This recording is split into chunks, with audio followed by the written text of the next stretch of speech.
Bismillahirrahmanirrahim. Assalamualaikum warahmatullahi wabarakatuh. Perkenalkan, nama saya Cut Andiani Priyatna Putri. Saya dari jurusan Pendidikan Bahasa Arab IAIN Syekh Nurjati Cirebon. Di sini saya akan menjelaskan mengenai hakikat pembelajaran bahasa Arab sebagai bahasa asing. Yang pertama, saya akan menjelaskan mengenai pembelajaran bahasa.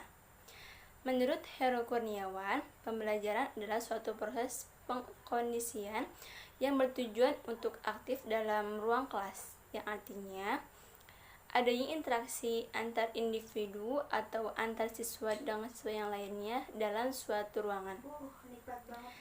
Nah, yang bertujuan untuk aktif dalam ruang kelas di sini, yang artinya mahasiswa mengharuskan untuk berkomunikasi dan berinteraksi dengan anak-anak yang lainnya menggunakan bahasa. Pembelajaran juga merupakan proses pembelajaran siswa sehingga memperoleh pengetahuan, keterampilan, dan sikap baru yang tumbuh saat seorang individu atau peserta didik berinteraksi dengan informasi dan lingkungan. Selanjutnya yaitu pengertian mengenai bahasa Arab. Bahasa Arab adalah merupakan salah satu bahasa yang paling banyak digemari atau paling banyak digunakan oleh manusia untuk berkomunikasi. Ada sekitar 200 juta umat manusia yang menggunakan bahasa Arab sebagai bahasa komunikasi. Bahasa Arab digunakan secara resmi oleh 20 lebih negara. Dan karena itu menyatakan bahasan kitab suci dan tuntutan agama Islam sedunia. Maka tentu saja bahasa Arab merupakan bahasa yang paling besar atau bahasa yang paling berpengaruh oleh ratusan juta umat muslim sedunia yang berkebangsaan bahasa Arab ataupun yang di luarnya. Selanjutnya yaitu ada aspek dan fungsi pembelajaran bahasa Arab. Di sini ada 4 aspek yang berpengaruh. Yang pertama, menyimak atau istima. Yang kedua, berbicara atau kalam. Yang ketiga, membaca atau qiraah. Dan yang terakhir, yaitu menulis atau kitabah.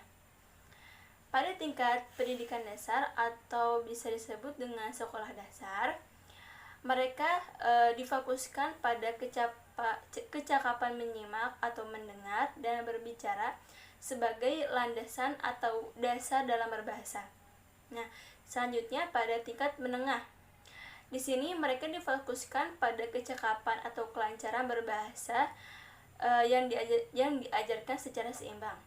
Yang terakhir yaitu pada tingkat akhir atau pada tingkat yang lanjut, yang difokuskan pada peserta didik lebih membaca atau menulis bahasa Arab atau bahasa asing, sehingga peserta didik di sini diharapkan mampu mengakses berbagai referensi bahasa Arab. Selanjutnya yaitu ada hakikat pembelajaran bahasa asing. Kemampuan berbahasa seseorang menunjukkan adanya kecakapan seseorang dalam berkomunikasi atau berinteraksi. Nah, pada zaman sekarang ini atau pada zaman modern ini, manusia tidak hanya dituntut untuk mempelajari bahasa lokal atau bahasa sendiri atau bahasa daerah saja, melainkan mereka juga dituntut untuk mempelajari bahasa asing. Nah, karena dalam di era globalisasi ini, mempelajari bahasa asing itu sangat berpengaruh untuk berkomunikasi dengan negara-negara atau orang-orang dari luar negeri.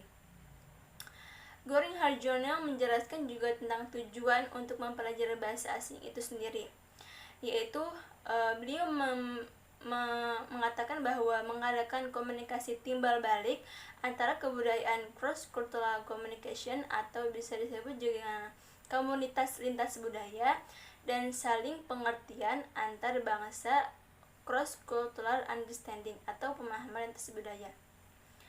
Cukup sekian dari saya, kurang lebihnya mohon maaf. Wassalamualaikum warahmatullahi wabarakatuh.